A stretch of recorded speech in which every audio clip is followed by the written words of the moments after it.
सितारों से आगे जहां और भी है, सितारों से आगे जहां और भी है, वक्त की इंतहा अभी और भी है। नमस्कार साथियों, मैं आनंद आर्या आप सभी का स्वागत करता हूं मिशन मंजिल के इस परिवार में। साथियों, इस जहां का कोई अनलिमिटेड नहीं है, ये अनलिमिटेड है, और ये वक्त का इंतहा भी कोई लिमिटेड नहीं है। ऐसा मत सोचिएगा कि अभी आपके पास कोई समस्या नहीं है, कोई इंतहा नहीं है तो आप मस्त हैं, बिंदास हैं, जबरदस्त हैं। भाई साहब, ये वक्त का इंतहा है और उसका कोई लिमिटेशन नहीं है। कब आपके पास कौन सा इंतहा आ जाए, कौन सा चुनौतियां आ जाए, कौन सा मुश्किलें आ जाए, इसकी कोई गारंटी नहीं है। इसीलिए अपने जीवन में हर एक मुश्किलों से, हर एक समस्याओं से, हर एक इंतहा से जूझने के लिए तैयार रहिएगा, अपने आप को तैयार रखिएगा, तो जिंदगी मस्त कटेगा। चलिए साथियों, जैसा कि हमने बीएड का एंट्रेंस का जो चल रहा था सेशन, उसी सेशन की कड़ी को आगे बढ़ाते हुए आज हम आप सभी के बीच में प्रस्तुत करने जा रहे हैं वृद्धि और विकास का अगला सेशन। और इस अगले सेशन में हम आपसे बात करेंगे कि वृद्धि और विकास का जो है ना सिद्धांत, बहुत सारे लोगों ने इस पर सिद्धांत दिए हैं और बताए हैं कि आखिर वृद्धि और विकास का जो सिद्धांत है वो किस प्रकार से काम करता है। सभी मनोवैज्ञानिकों का जो सिद्धांत है वो अलग अलग तरीके का है। अलग अलग तरीके का कहने का अर्थ क्या है सर? तो सभी लोगों ने अपने अनुसार से जो है ना सिद्धांत दिए हुए हैं, इस समाज को देख करके, लोगों को देख करके, लोगों के हाव भाव को देख करके। तो इससे पहले हमने ये सारी चीज़ें बता दिया था, जो अभी हम स्लाइड कर रहे हैं ये सारी चीज़ें हमने आपको बता दिया था, और उसके सिद्धांत पर हम लोग आज बात करने वाले हैं। जैसे यहाँ पे आप देख पाएंगे, क्या है सर? तो ये है वृद्धि और विकास के सभी प्रमुख सिद्धांत। यानी कि क्या है, आप देखेंगे all theories of growth and development. जो ग्रोथ और डेवलपमेंट है इसका पूरा हम थ्योरी देखने वाले हैं, किस प्रकार से ग्रोथ एंड डेवलपमेंट काम करता है, किस मनोवैज्ञानिक के अनुसार ग्रोथ और थ्योरी का डिफिनेशन अलग है, क्या कहना चाहते हैं, ग्रोथ क्या है, डेवलपमेंट क्या है, सभी का मनोवैज्ञानिकों के हम लोग डिस्कस करेंगे। और एग्जाम में जितने भी तरह के सवाल पूछे जाते हैं इस टॉपिक से रिलेटेड सारा क्लियर हो जाने वाला है, सब कुछ आपका A1 हो जाने वाला है, कोई दिक्कत नहीं रहने वाला है। चलिए सर, आप हमको बता दीजिए। तो कहेंगे कि वृद्धि और विकास को समझने के लिए विभिन्न मनोवैज्ञानिकों ने, अलग अलग मनोवैज्ञानिकों ने क्या किया, शिक्षाविदों ने क्या किया कि कई सिद्धांत दिए हैं, बहुत सारे थ्योरी दिए हैं। और ये थ्योरी क्या हो सकता है, व्यक्ति के शारीरिक, कैसे शारीरिक और मानसिक और संज्ञानात्मक और सामाजिक और क्या होगा भावनात्मक विकास को स्पष्ट करते हैं। क्या करते हैं? भावनात्मक विकास को स्पष्ट करते हैं। और ये सारा कुछ आप देख पाएंगे, यहाँ से आपको पता चलेगा कि सर ये सारा जो थ्योरी है ना ये लोगों को देख करके दिया गया है। और जितने भी मनोवैज्ञानिक हुए हैं, शिक्षाविद हुए हैं, वो अपने मन से मन गढ़ंत सिद्धांत नहीं दे दिए, बल्कि वो रिसर्च किए हैं, उन्होंने देखा है, समाज को परखा है, लोगों को जाना है, उसके बाद उन्होंने कहा है कि ये थ्योरी बहुत सिद्ध हो जाने वाला है। सबसे पहला जो नाम आता है वो चर्चित नाम आता है। चर्चित नाम क्या है? तो आप जानते हैं पियाजे का नाम है। किसका नाम है सर? पियाजे का नाम है। और पियाजे साहब एक मनोवैज्ञानिक हुए, इन्होंने बहुत सारा सिद्धांत दिया। सिर्फ यही नहीं, बहुत जगह आपको इनका सिद्धांत देखने को मिलेगा जो हम लोग पढ़ेंगे। तो क्या है, आप यहाँ पे देखेंगे क्या है, पहला जो है प्रस्तावक इसका देखेंगे तो जीन पियाजे इसका पूरा नाम है, आप याद रखिएगा, जीन पियाजे, जे पियाजे भी इसको हम लोग कहते हैं। मुख्य बिंदु क्या क्या होगा सर इसका सिद्धांत का, तो आप हमको बताते चलिए। बिल्कुल यहाँ से आप देखेंगे मुख्य बिंदु क्या है। तो मुख्य बिंदु में आप पहला बिंदु को देख लीजिए कि यह सिद्धांत बताया है कि बच्चे का मानसिक विकास विभिन्न चरणों में होता है। क्या बताया कि बच्चा जो है ना उसका मानसिक विकास, माइंड का जो डेवलपमेंट है, ग्रोथ है, बुद्धि का जो डेवलपमेंट है, वो क्या होता है, अलग अलग चरणों में होता है, विभिन्न चरणों में होता है। जैसे बच्चे नई चीजें सीखते हैं, समय क्या करता है, अनुकूलन, और क्या है, संगठन और संतुलन की प्रक्रियाओं का भी उपयोग करते हैं। क्या होता है, वो किसके साथ, किसके अनुकूल में है, किस परिवेश में है, दूसरा उसका संगठन क्या है, उसके साथ जो लोग हैं वो किस प्रकार के हैं, उस संतुलन बना पा रहा है या नहीं बना पा रहा है। और ये सारी प्रक्रियाएं क्या करता है, वो यूज करता है अपने आप को डेवलप करने के लिए, निखारने के लिए। अब आगे क्या है सर? तो हम बता दें कि पियाजे के 4 संज्ञानात्मक विकास चरण उन्होंने 4 चरणों में बांटा है और चारों चरण आपके बीच में प्रस्तुत है, देख लीजिए। चरण में हम लोग क्या देखेंगे, और दूसरा आयु देखेंगे, और तीसरा इसका विशेषता देखेंगे। पहला देखेंगे संवेदी जो है मोटर अवस्था होता है, जिसको कहते हैं सेंसोरी मोटर एज स्टेज कहते हैं, और ये जो होता है 0 से 2 वर्ष का होता है। इसमें बच्चे इंद्रियों और नीतियों के माध्यम से दुनिया को समझते हैं। क्या करता है? इंद्रियों के माध्यम से। किसके माध्यम से? इंद्रियां, जो हमारी 5 ज्ञान इंद्रियां हैं, 5 इंद्रियों से, और क्या है? गतियों से, गतियों के माध्यम से क्या करता है? दुनिया को समझने का कोशिश करता है कि आखिर ये दुनिया है क्या भैया, हाँ दुनिया है क्या। दूसरा हम लोग जो देखेंगे वो क्या है? पूर्व सक्रियात्मक अवस्था, जिसको कहते हैं प्री पार्टियोनल ए स्टेज कहते हैं। और ये जो है 2 से 5 वर्ष के बच्चों को हम लोग इसमें रखते हैं। जब बच्चा 2 वर्ष से लेकर के 7 वर्ष के बीच का होता है, उस एज को हम लोग ये कहते हैं। और इसमें क्या करता है? तो भाषा का विकास होता है, लेकिन तर्कशील सोच जो है ना सीमित होती है। यानी कि भाषा का विकास तो हुआ, लेकिन आप बच्चा को जो पढ़ा रहे हैं, जो सिखा रहे हैं, जो रटा रहे हैं तोता के जैसा, बस उतना ही वो कर पाता है। वो अपने स्तर से कुछ नहीं कर पाता है कि आपने कुछ बता दिया तो वो बोलते समय उसको ऐड ऑन कर पाए, नहीं, आपने जो सिखाया उसी तरह का होता है। इसीलिए बोला गया है कि तर्कशील सोच जो होता है ना, वो सीमित होता है। अपने से वो बना करके कुछ नहीं बोलेगा। आप पापा पापा सिखा दिए तो वो पापा ही कहेगा, दादा कहेगा, दादी कहेगा, दैट्स ऑल। तो क्लियर हो गया यहाँ से। चलिए अगला जो है ना वो है मूर्त सक्रियात्मक अवस्था, जिसको कहते हैं कॉन्क्रीट ऑपरेशनल स्टेज। और ये जो होता है बच्चा 7 से 11 वर्ष के बीच के एज को हम लोग इसमें शामिल करते हैं। और ये पियाजे साहब ने शामिल किया है, बस हम लोग को पढ़ना है। हम लोग कौन होते हैं शामिल करने वाला? तो 7 से 11 वर्ष के बच्चों को रखा, और इसमें बच्चा तर्क और गणितीय संक्रियाओं जो है ना को समझना शुरू कर देता है। यानी कि वो तर्क भी समझने लगा, ठीक है, वो अपने मन से भी कुछ बनाने लगा, और गणितीय अवस्था भी, यानी कि क्या है, गणितीय जो विधि है ना, जैसे गणित मैथमेटिकल, उसको भी सॉल्व करने लगा। तो ये क्लियर हो जाता है कि चलो भैया, अब जो बच्चा है ना इस एज में अपना माइंड का भी यूज कर रहा है, वो सोचने लगता है, समझने लगता है, कहीं कहीं क्वेश्चन भी खड़ा करता है कि आखिर ये कैसे हुआ, ये कैसे होगा, ये हम नहीं समझ पाए। जिस तरह का जो सवाल है वो सारा कुछ इसमें होता है। अगला क्या है? औपचारिक संक्रियात्मक अवस्था। यानी कि औपचारिक संक्रियात्मक अवस्था में हम लोग क्या देखेंगे? फॉर्मल ऑपरेशनल स्टेज में हम लोग क्या देखेंगे? तो 11 वर्ष से प्लस का जो बच्चा होता है उसको हम लोग इसमें एड ऑन करते हैं। और यहाँ पे बच्चा अमूर्त सोच और परिकल्पना करने में सक्षम होता है। यानी कि बच्चा क्या है, अब ख्वाब देखने लगता है भैया, बड़ा बड़ा ख्वाब देखने लगता है कि ये होगा, वो होगा, ऐसे होगा, वैसे होगा, ये करेंगे, वो करेंगे, बहुत सारा कुछ। यानी कि बच्चा का माइंड यहाँ से डेवलप हो जाता है, और वो अपना माइंड को किसी भी एंगल तक ले जाने के लिए तैयार हो जाता है। तो इस स्टेज को हम लोग, जब एज पूछा जाएगा आपको, तो आप 11 वर्ष से प्लस रखेंगे। जब पूछा जाए कि बच्चा जो है ना आउट ऑफ जो होता है कवरेज, जो बॉक्स है उसका ढक्कन खोल करके वो बाहर सोचने लगता है, वो कौन सा एज है? तो 11 वर्ष से प्लस है। चलिए ये भी क्लियर हुआ। आगे हम आपको लेकर के चलते हैं, और अगला जो है ना इसका एग्जाम्पल एक आप देखेंगे तो ज़्यादा क्लियर हो जाएगा। क्या है एग्जाम्पल सर? तो आप देखेंगे कि एक बच्चा पहले केवल स्पर्श और वस्तुओं को देख करके चीज़ें समझता है, फिर धीरे धीरे तर्क लगाना सीखता है। यानी कि क्या है, कुछ वस्तु आप दे दीजिए, जैसे ये पेन हम दे देंगे तो बच्चा इस पेन को सिर्फ टच करेगा, छुएगा, उसको समझ में नहीं आएगा। उसके बाद क्या है, लगेगा कि नहीं चलो ये डंडा के जैसा है, कोई बात नहीं, इससे किसी को मारने लगेगा, उसको पता ही नहीं है। उसके बाद क्या है, धीरे धीरे वो तर्क लगाना सीखता है कि चलो ये हो सकता है कि कुछ है, और आपको देखेगा लिखते हुए तो वो भी वो ट्राई करना चाहेगा लिखने का कि चलो ऐसे कर रहा है, बोल हम भी ऐसे करते हैं। तो भाई ये है।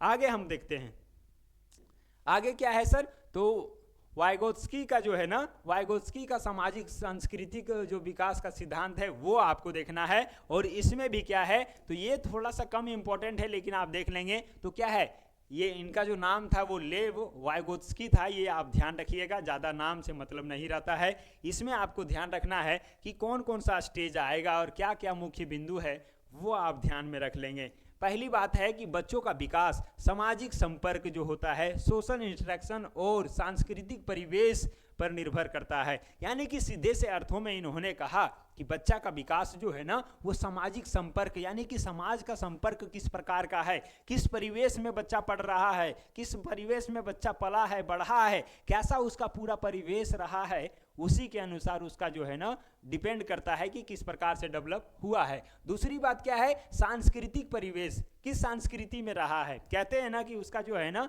हाव भाव से ही पता चल जाएगा कि उस कैसे खानदान से है, कैसे संस्कृति से है। आप देखेंगे पूरा जो है प्योर गांव का आदमी है तो वो प्योर गांव का आदमी पूरा ठेठ जैसा रहेगा, कहीं भी जाएगा तो उसे पता चल जाता है कि ये आदमी क्या है, पूरा ठेठ जैसा है। तो भाई वही से पता चलता है कि उसका परिवेश क्या रहा है, कैसा परिवेश रहा है, तो कोई दिक्कत नहीं है। उसके बाद क्या है, निकट विकास जो होता है ना उसका क्षेत्र, जिसको कहते हैं जोन ऑफ प्रोक्सिमल डेवलपमेंट जो होता है, इसमें हम लोग देखते हैं कि इस अवधारणा में जो है ना, जिसमें कहा है कि बच्चे अधिक सक्षम व्यक्ति, जैसे क्या है शिक्षक, बच्चे से ज़्यादा सक्षम है शिक्षक, माता पिता उससे ज़्यादा सक्षम है, उसकी सहायता से कठिन कार्य को सीख सकते हैं। यानी कि बच्चा जो है ना उससे ज़्यादा सक्षम लोगों से वो सीख पाता है। जैसे एक छोटा बच्चा है, उससे एक बड़ा भाई भी है, तो वो बड़ा भाई से उसको सीखता है, उसे जो वो करता है बड़ा भाई वो छोटा बच्चा भी करना शुरू कर देता है, उसी का अनुसरण करने लग जाता है, उसको फॉलो करने लग जाता है और सीखते चला जाता है। वहीं मम्मी पापा है तो उससे भी सीखता है बच्चा, और गुरु हैं उनका टीचर हैं तो उससे भी सीखने लगता है। यानी कि दूसरे को देख करके वो सीखना शुरू कर देते हैं।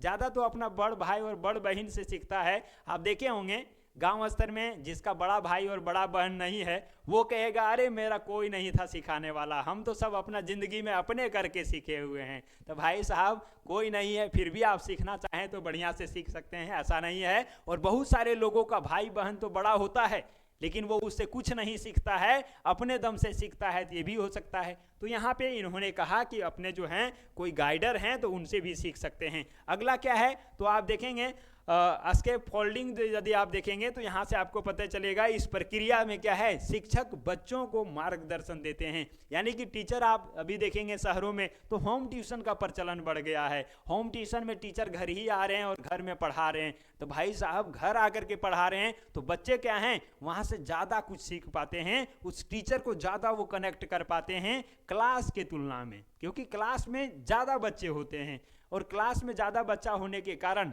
किसी एक बच्चे पर प्रॉपर टाइम नहीं दिया जा सकता है। इसीलिए होम ट्यूशन ज़्यादा प्रभावशाली होता है। होम ट्यूशन पढ़ने वाला बच्चा ज़्यादा तेज होता है। क्यों? क्योंकि एक टीचर प्रॉपर 1 घंटे तक उसको गाइड करता है प्रत्येक दिन के रूप में। तो आप देखेंगे उसका डेवलपमेंट क्या होता है, तेज हो जाता है, ज़्यादा हो जाता है, तेज हो जाएगा बच्चा भी। चलिए यहाँ से ये क्लियर हुआ। इसका एक एग्जाम्पल के तौर पर यदि आप देखेंगे तो आपको पता चलेगा कि जो कोई बच्चा है ना वो खुद से साइकिल नहीं चला सकता है, लेकिन माता पिता की जो है ना मदद से वो सीख सकता है। यानी कि बच्चा आप भी यदि होंगे उस समय यदि आप देखेंगे ना तो आपको पता चलेगा कि साइकिल आप खुद से नहीं सीखे थे। क्या है, पहले आप क्या है साइकिल को लेकर के उसको गुड़गुड़ा रहे थे, चलो कि हाँ हाथ में पकड़ करके ले जा रहे हैं, चलो भैया साइकिल लेके जा रहे हैं, बड़ा शौक रहता था। अब तो लोग साइकिल सीखना भी नहीं चाह रहे, क्यों भैया ज़माना एडवांस हो रहा है। लेकिन वो ज़माना में आपको याद आएगा कि धीरे धीरे गुड़गुड़ा करके साइकिल ले जा रहे हैं। उसके बाद क्या है, एक पैंडल पर चढ़ करके जा रहे हैं थोड़ा दूर, उसके बाद गिर जा रहे हैं। उसके बाद क्या है, हाफ पैंडल चलाना सीखें। उसके बाद क्या है, कोई पकड़ रहा है पीछे से, आपको बैठा दिया कि चलो हम हैं तुम्हारे साथ। आप पैंडल मारते जा रहे हैं, चलते जा रहे हैं, आप पूरा फुल कॉन्फिडेंस में हैं कि पीछे जो है ना कोई पकड़ा हुआ है, हमको गिरने नहीं देगा। और वो पीछे वाला आदमी क्या होता है, थोड़े दूर आगे जाने के बाद वो धीरे से छोड़ देता है। उसके बाद आप थोड़ा दूर जाते हैं, फिर देखते हैं कि गिरने लगा, फिर आप पकड़ लेता है। यानी कि क्या है, उस तरह से ही आप साइकिल को चलाना सीख जाते हैं। वो पीछे वाला आदमी आपको सिखा देता है। यानी कि दूसरे की मदद से आप जैसे साइकिल सीख जाते हैं, वैसे ही जीवन के बहुत सारी चीज़ें आप दूसरों को देख करके ही सीख जाते हैं कि वो ऐसा कर रहा है, वो ऐसा कर रहा है, हम भी उसको इस तरह से कर सकते हैं। और इस प्रकार से आपका सारा चीज़ें क्लियर होता हुआ चला जाता है। चलिए ये भी हमने थ्योरी को देख लिया। अगला जो थ्योरी है उसमें आप देखेंगे एरिक्सन का मनोवैज्ञानिक सिद्धांत है। किसका है? तो एरिक्सन का मनोवैज्ञानिक जो है मनोसामाजिक सिद्धांत कह सकते हैं वो है। और इसमें हम लोग देखेंगे कि इसका प्रस्तावना क्या है, प्रस्तावक कौन है, किन्होंने ये सिद्धांत दिया है। तो आपको याद रखना है कि एरिक्सन इसका नाम है, तो आप ध्यान रखेंगे। और इसका जो मुख्य बिंदु है, यानी कि क्या पॉइंट पर इन्होंने अपना सिद्धांत को रखा है, उस मुख्य बिंदु को आप यहाँ से समझ लीजिए।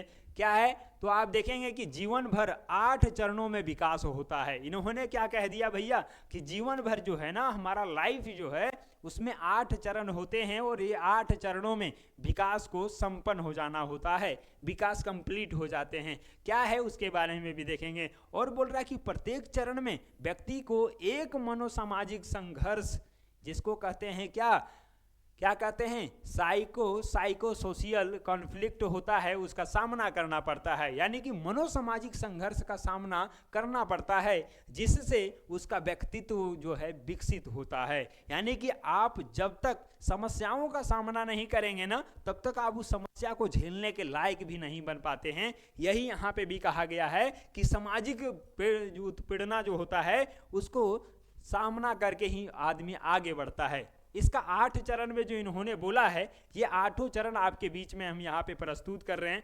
आप इसको एक बार यदि देख लेंगे तो ये सारा कुछ क्लियर हो जाएगा। क्या कहा है इन्होंने, यहाँ पे हम चरण देखेंगे, इसमें एज देखेंगे और इसमें संघर्ष देखेंगे, जो कॉन्फ्लिक्ट होता है वो देखेंगे। क्या है? विश्वास बनाम अविश्वास। 0 से 1 वर्ष को बांटा है इन्होंने और इसका नाम दिया है विश्वास बनाम अविश्वास। यानी कि यह कह रहा है कि यदि बच्चे को प्यार और देखभाल मिले तो उसमें विश्वास पैदा होता है। यानी कि बच्चा को आप प्यार करें, देखभाल करें, तो क्या है, उसको लगता है कि नहीं चलो कोई मेरे साथ है। लेकिन अब बच्चा है, छोटा बच्चा है, 1 साल का बच्चा है, इसको आप ऐसे छोड़ देंगे तो बच्चा क्या है, उसके अंदर विश्वास ही नहीं होगा और वो कॉन्फिडेंस लेवल उसको बन ही नहीं पाएगा, प्यार उसको मिल ही नहीं पाएगा। तो बच्चा क्या है, अविश्वास पैदा हो जाएगा उसके अंदर कि अरे कोई देख रेख करने वाला नहीं है, छोड़ दिया है बच्चा।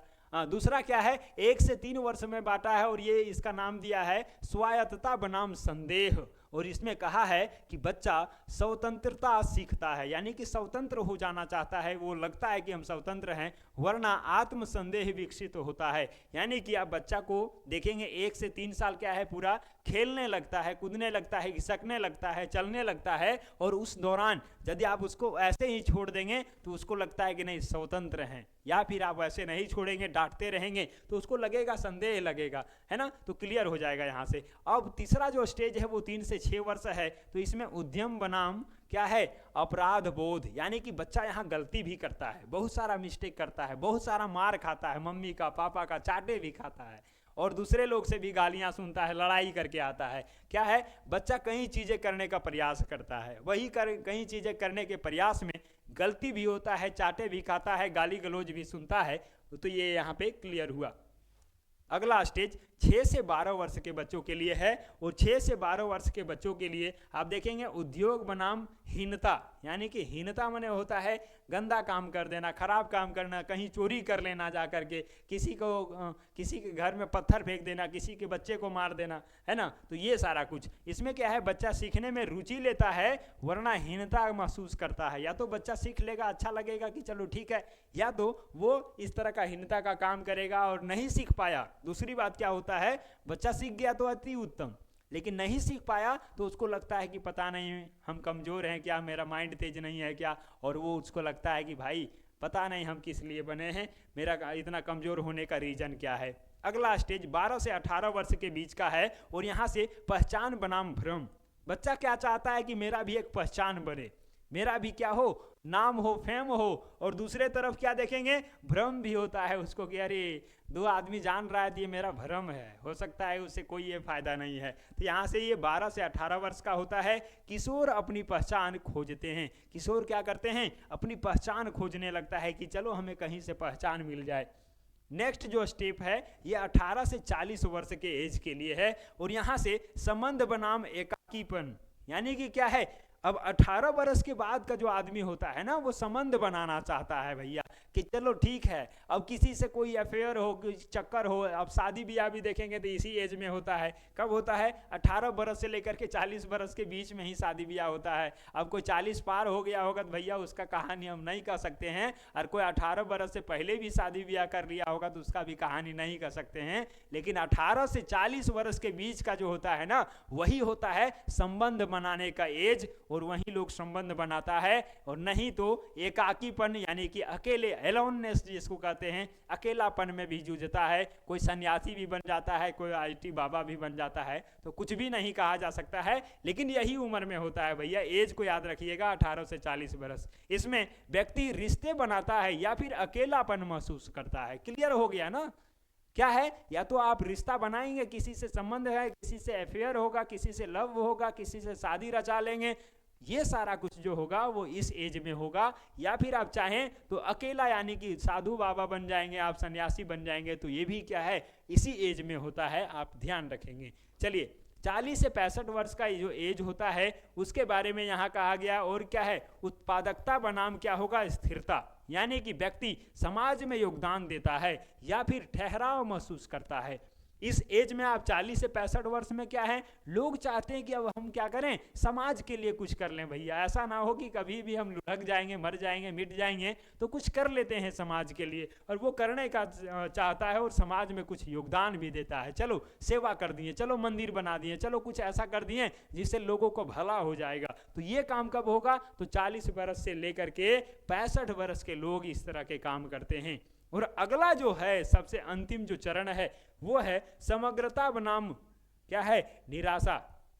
ये 65 वर्ष से ज्यादा के व्यक्ति के लिए है। और इसमें देखेंगे तो व्यक्ति अपने जीवन को लेकर के संतोष या फिर पछतावा महसूस करता है। अब इसको लगने लगता है ना कि पता नहीं, 65 वर्ष से जब ज़्यादा हो जाता है, लोग अपना आकलन करने लगते हैं पूरा जीवन काल को, शुरू से लेकर के 65 वर्ष तक, कि भैया हमने क्या काम किया, क्या अच्छा काम किया। और अच्छा काम किया तो उसको संतुष्टि भी मिलता है, और अच्छा काम नहीं किया तो उसको घृणा भी लगता है। भैया हमारा ज़िंदगी ऐसे ही बर्बाद हो गया, तबाह हो गया, हमने कुछ नहीं कर पाया, क्या मैंने ज़िंदगी था।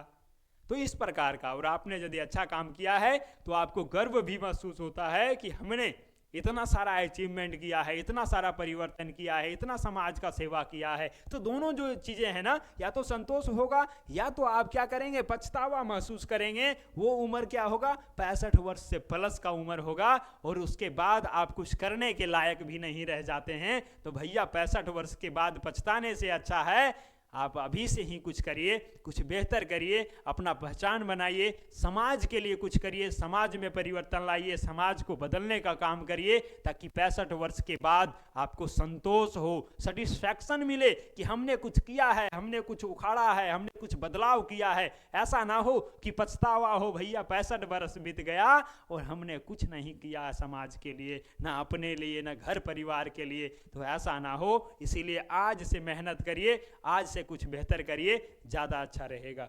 चलिए अगला हम पॉइंट के ऊपर आपको लेकर के चलते हैं, और वो है एग्जाम्पल। और एग्जाम्पल यहाँ से यदि हम लेते हैं तो यदि बच्चा माता पिता से प्यार और सुरक्षा पाता है तो उसमें क्या होगा, आत्मविश्वास बढ़ जाता है। आपको घर के लोग चाहते हैं कि नहीं बहुत अच्छा बच्चा है, चाकला है, सुंदर है, देखने में भी अच्छा है, प्यारा है, लड्डू है, रसगुल्ला है, तो आपको सारे लोग प्यार कर रहे हैं, यानी कि आपका भी क्या है, आत्मविश्वास बढ़ जाएगा कि चलो सब लोग अच्छा बोल रहे हैं यानी कि हम अच्छा हैं। लेकिन कुछ घर में आप देखे होंगे कि पापा भी आए तो कह रहे हैं गधा, मम्मी आए तो उसको कह रहे हैं सुअर, दादा आए तो उसको कह रहा है बैल। सब लोग क्या कर रहे हैं, कुछ ना कुछ उसको ऐसा बोल रहे हैं जिससे उसका माइंड क्या होगा, और भी नीचे आ जाएगा, लगेगा यार सबको हमको इसी तरह बोल रहा है, यानी कि वो नेगेटिव माइंडसेट वाला बन जाएगा। और उसको लगेगा कि हम कुछ करने के लायक नहीं हैं, हम ऐसे ही हैं, निठल्ला हैं, नालायक हैं। तो भाई ऐसा मत बोलिए, कुछ अच्छा बोलिए, ज़्यादा बेटर रहेगा। बच्चों के ऊपर बहुत प्रभाव पड़ता है। चलिए अगला हम टॉपिक के ऊपर चलते हैं, और अगले टॉपिक में आप देखेंगे कि कोहल वर्ग का जो है ना नैतिक विकास का सिद्धांत है, और इस पर हम लोग टॉपिक में चर्चा करेंगे कि आखिर इसका क्या सिद्धांत है। तो प्रस्तावक कौन होंगे, तो लॉरेंस कोहल वर्ग ही होंगे इसका प्रस्तावक। अगला जो मुख्य बिंदु इनका है, मुख्य बिंदु के ऊपर हम लोग चर्चा करेंगे कि मुख्य बिंदु में ध्यान रखने वाली बात क्या क्या है, तो नैतिक विकास यानी कि इसको कहते हैं मॉरल डेवलपमेंट, और ये 3 स्तरों में 6 चरणों में होता है। कितना स्तर, 3 स्तर में और 6 चरण होता है, ये इन्होंने कहा, कोहलबर्ग साहब ने कहा। बिल्कुल सर, और कोहलबर्ग के 3 नैतिक विकास स्तर जो है ना यहाँ पे दिया हुआ है। चलिए हम लोग इसको जो है थोड़ा सा डिस्कस कर लेते हैं, यहाँ से चीजें क्लियर होगा। चलिए ये चीजें हमारा आ गया, और यहाँ से चरण देख लीजिए आप, ये है स्तर, यानी कि 3 स्तर में, बिल्कुल 3 स्तर हम लोग यहाँ देख रहे हैं सर। और तीनों स्तर में पहला जो है वो पूर्व परंपरागत है, यानी कि प्री कन्वेंशनल है, और यहाँ पे हम लोग देखेंगे दूसरा चरण में ही देखेंगे 2 स्टेज है। क्या है, 2 चरण है। स्तर में हम लोग 1 देख लिए, चरण में 2 होगा। और इस स्तर में यानी कि पूर्व परंपरागत में यदि देखेंगे तो क्या है, दंड और आज्ञाकारिता, यानी कि इसमें क्या है, यानी बच्चा यदि गलती करता है तो उसको हम लोग दंड भी देते हैं, और कुछ बच्चे ऐसे होते हैं जो आज्ञाकारी होते हैं, भैया आप जैसा कहेंगे वैसा वो करेगा, फॉलो करेगा, गार्जियन का बात मानेगा, तो ये इसमें आता है। और बच्चे केवल दंड से बचने के लिए क्या है, सही कार्य करते हैं। बच्चा को लगता है कि हम भी थोड़ा बदमाशी कर लें, आपको भी लगता होगा हम भी थोड़ा मस्ती कर लें, लेकिन क्या है, आपको डर भी है कि भैया गलती काम करेंगे तो दंड मिल जाएगा, सजा मिल जाएगा, पापा डांटेंगे, मम्मी मारेगी, तो क्या है, ये सारा कुछ दंड के चलते आप कोई गलत कार्य नहीं करते हैं और सही कार्य करने लगते हैं। दूसरा व्यक्तिगत लाभ, यानी कि सेल्फ इंटरेस्ट भी कुछ होता है। बच्चे अपने फायदे के लिए सही गलत तय करते हैं। बच्चा को क्या लगता है कि इससे फायदा होगा तो वो लगता है कि चलो सही है, और उसको लगता है कि नहीं इससे नुकसान होगा तो क्या है, वो गलत है, तो उस तरह से भी वो चुनाव कर लेते हैं, अपने फायदे को लेकर के चुनते हैं। दूसरा हम देखेंगे स्तर में यदि आप देखेंगे तो परंपरागत को हम लोग लेते हैं, और इसके चरण को यदि आप देखेंगे तो अच्छे लड़के या लड़की का जो है ना व्यवहार यहाँ पे झलकता है, जिसमें आप देखेंगे तो सामाजिक मानकों को जो है ना मानने की इच्छा होता है। समाज जो कह रहा है, समाज कह रहा है कि चोरी नहीं करना, तो वो जान रहा है कि चोरी नहीं करने के बारे में कहा जा रहा है, यानी कि समाज के बातों को एडॉप्ट कर रहा है। दूसरा आप देखेंगे तो दूसरा क्या है यहाँ पे, तो आप यहाँ पे देख लीजिए विधि और व्यवस्था। क्या है, विधि और व्यवस्था, यानी कि लॉ और ऑर्डर जो होगा ना उसको भी मानने को तैयार होता है। जैसे नियमों और कानूनों का पालन करना, कुछ नियम बना हुआ है, कुछ रूल है, कुछ रेगुलेशन है, तो उसको बच्चा पालन करने लगता है, पालन करता है। ये क्लियर हुआ। अगला जो तीसरा है चरण स्तर जो है, उसमें हम देखेंगे उत्तर परंपरागत, यानी कि पोस्ट कन्वेंशनल। तो इसमें हम लोग क्या देखेंगे, तो सामाजिक अनुबंध। क्या है, सामाजिक अनुबंध है, जिसमें सोशल कॉन्ट्रैक्ट होता है। क्या है ये, सोशल कॉन्ट्रैक्ट है, सामाजिक अनुबंध है। इसमें क्या देखेंगे, तो समाज के लिए अच्छा करना। हमको लगता है, बच्चा को लगता है कि समाज के लिए कुछ अच्छा करें। पढ़ने वाला लड़का को लगता है कि हम पढ़ करके अच्छा रिजल्ट लाएंगे तो ये समाज के लिए अच्छा होगा, टॉप कर जाएंगे तो समाज का नाम रोशन होगा, फिर हम कुछ बन जाएंगे तो समाज के लिए हम डेवलप करना शुरू करेंगे, कुछ अच्छा करना शुरू करेंगे। तो ये जो एज आएगा यहाँ पे, तो आपने देखा कि सामाजिक अनुबंध यानी कि सोशल कॉन्ट्रैक्ट भी होता है, समाज के लिए कुछ करने लगता है। ये क्लियर हुआ। अब इसी स्तर का देखेंगे अगला चरण क्या है, तो सार्वभौमिक नैतिकता। सार्वभौमिक नैतिकता जिसको कहते हैं यूनिवर्सल इथिकल प्रिंसिपल्स। इसमें हम क्या देखेंगे, तो आत्मनिर्धारित नैतिकता होता है, खुद से निर्धारित करते हैं कि क्या चीज़ें सही होगा पूरे समाज के लिए, सभी के लिए, वो काम हम लोग करने लगते हैं। और वैसा काम जिससे कोई फायदा नहीं है, कोई वहाँ से नहीं लाभ दिख रहा है, तो उसको हम लोग छोड़ भी देते हैं, इग्नोर भी कर देते हैं। यहाँ तक क्लियर हो गया होगा, बिल्कुल हो गया होगा। अब हम लोग आगे चलते हैं, इसका एग्जाम्पल एक देख लेते हैं।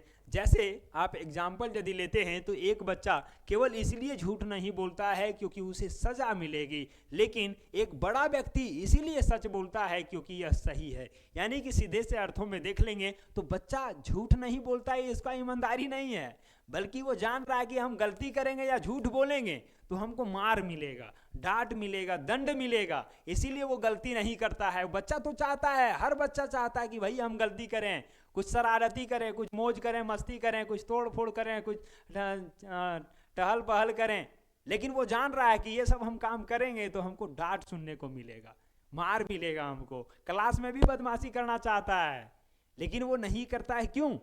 जान रहा है कि टीचर आएगा तो फिर पीट देगा, चार चमाटा मारेगा चारों तरफ से, तो भैया ये डर है उनका, और डर के कारण वो सही काम करता है। लेकिन एक बड़ा आदमी को देख लीजिए, बड़ा आदमी, बुजुर्ग आदमी, या फिर वैसा आदमी जो समझदार हो गया है, वो आदमी ये सोच करके गलती काम नहीं करता है कि मार पड़ेगा, बल्कि उसको पता है कि ये सही काम है, इसीलिए वो सही काम करता है। और उनको पता है कि ये गलत काम है तो गलत काम को नहीं करता है। ये चीज़ें यहाँ से क्लियर भी हो गया। अब अगला हम चलते हैं अगले सिद्धांत की तरफ, और अगला जो सिद्धांत है वो है फ्रायड का मनोविश्लेषणात्मक सिद्धांत। किसका है? फ्रायड का।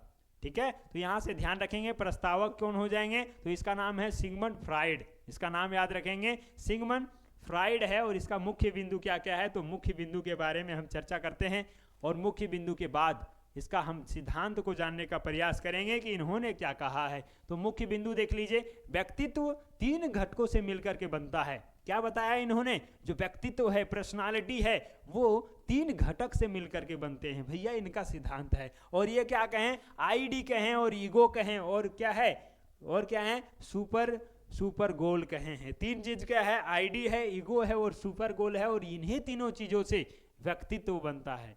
क्लियर हो गया? अब यहां से हम देखेंगे मनोवैज्ञानिक विकास 5 चरणों में होते हैं। क्या कहा? मनोवैज्ञानिक जो है ना, वो डेवलपमेंट जो होता है वो क्या होता है? 5 चरण में होता है इनके अनुसार से। बिल्कुल, अब पांचों जो है ना, फ्रायड के 5 मनोवैज्ञानिक जो विकास का चरण है वो हम लोग देख लेंगे। बाकी चीजें यहाँ से क्या हो जाएगा? क्लियर हो जाएगा। और ये है चरण, यहाँ से आप चरण को देख लेंगे भैया क्या है। तो पहला यदि चरण आप देखेंगे और इसमें एज देखेंगे और यहाँ विशेषता देखेंगे। पहला चरण क्या होता है? मौखिक होता है, जिसको हम लोग ओरल कहते हैं। और ये 0 से 1 वर्ष को इन्होंने मौखिक में रखा है, ध्यान रखिएगा। इसमें क्या है, तो बच्चा मुंह द्वारा क्या है, सुख प्राप्त करता है। उदाहरण, अंगूठा चूसना। जैसे छोटका जो बच्चा है जिसको आर्तवा कहते हैं, और आर्तवा में क्या करता है बच्चा, जब आरत होता है, छोटा होता है, नवशिशु होता है, उस समय क्या करता है? अंगूठा मुंह में लेकर के क्या करता है? चूसता है। तो सब लोग जान रहा है ना भैया, छोटा बच्चा में क्या है? अंगूठा चूसता है बच्चा। क्यों? बस वही एज में इसको रखा गया है। अब इसके बाद हम आपको बताते हैं कि अगला जो पॉइंट है वो क्या है? 1 से 3 वर्ष का है।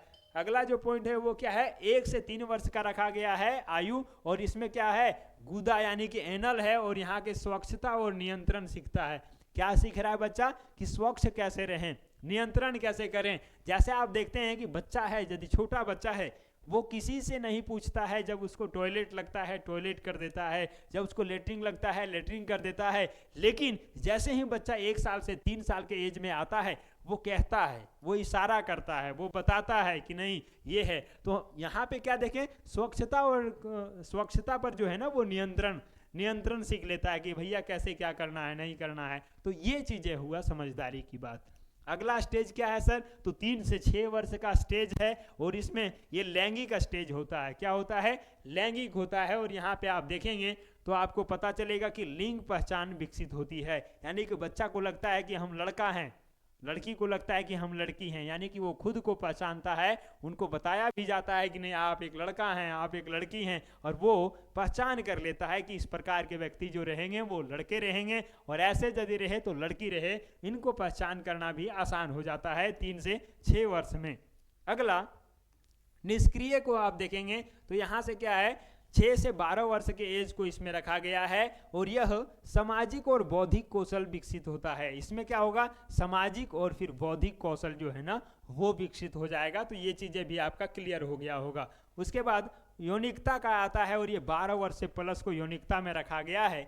इसमें क्या होता है? परिपक्व यौन जो होता है भावनाएं विकसित होती है। यानी कि आप जो हैं आप सेक्सुअल रूप से तैयार हो जाते हैं, यौन आपका डेवलपमेंट होने लगता है। तो इस एज को 12 वर्ष से प्लस का रखा गया है। टीनेजर आ जाता है, किशोरावस्था आ जाता है, आपके बॉडी के अंदर बहुत सारे चीजें परिवर्तन होने लगता है, चेंजेज होने लगता है, बदलाव होने लगता है। और इसी एज को 12 वर्ष से लेकर के प्लस के एज को इन्होंने रखा है यौनिकता में। और यहाँ से क्लियर हो जाता है ये सारी चीजें। इसका कुछ एग्जाम्पल भी है क्या सर? तो बिल्कुल आपको हम एग्जाम्पल बता देते हैं। और एग्जाम्पल क्या है इसमें? तो एक बच्चे का जो है बचपन में अनुभव उसके वयस्क व्यक्तित्व को प्रभावित करता है। यानी कि बच्चे का जो बचपन का अनुभव है ना, वही वयस्क होने पर प्रभावित करता है। आप देखे होंगे कि बहुत सारे सफल व्यक्ति अपना बचपन की कहानी को रिलेट करके बताते हैं। वो कहते हैं कि बचपन हमारा इस प्रकार से गुजरा है, इतने कठिनाइयों के साथ गुजरा है, इतने समस्याएं हमने झेले हैं, ये सारा कुछ बताते हुए आप सुने होंगे, तो यही वहाँ पे रिलेट कर देता है।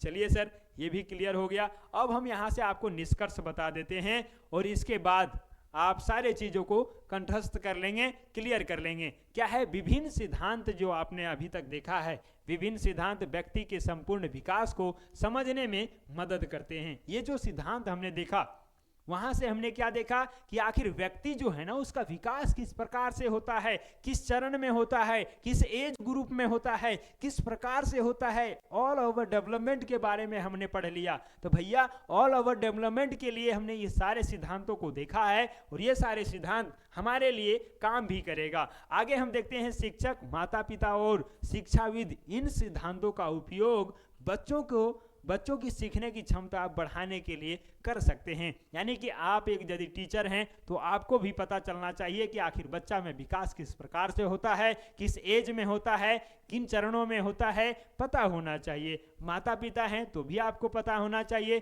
समाज के कोई व्यक्ति हैं जो चाहते हैं कि समाज में कुछ अच्छा हो, तो उनको भी गाइड करना चाहिए वैसे लोगों को जो नहीं जान रहे हैं। आप शिक्षाविद हैं तो आपके लिए भी इम्पोर्टेंट रखता है। तो यहाँ से क्लियर हो गया। चलिए सर, ये तो क्लियर हो गया। अब यहाँ से हमने सिद्धांत को क्लियर कर लिया है और हम आपको बता दिए कि विकास और वृद्धि दोनों के बारे में हमने क्या कर लिया, सारे चीजों को क्लियर कर लिया है। क्या कर दिया? सारे चीजों को क्लियर कर लिया। टॉपिक डिस्क्राइब भी कर दिए, उसका रिलेटेड सिद्धांत भी बता दिए। यानी कि भैया पूरा क्या हो गया, A to Z कंप्लीट हो गया है।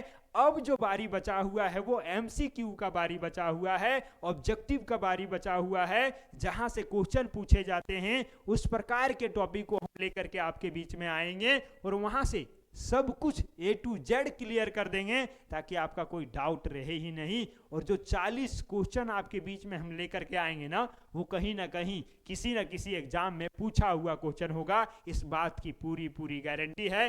वो तो आज के इस वीडियो में बस इतना ही रखते हैं। अगले वीडियो में हम सारा कुछ बता देंगे। दूसरी बात आपको बता देते हैं कि मिशन मंजिल जो ऐप है, इस पर सारा कोर्स अवेलेबल है। तो आप जा करके मिशन मंजिल के इस ऐप से जुड़ जाइएगा। तो मिशन मंजिल के ऐप से जुड़ने के बाद आपका सारा डाउट क्लियर हो जाएगा, सारा कन्फ्यूजन दूर हो जाएगा और आप भी अपने मंजिल तक बढ़ते हुए चले जाएंगे। तो इसी के साथ हम लेते हैं आपसे विदा, मिलते हैं अगले वीडियो में। तब तक के लिए जय हिंद।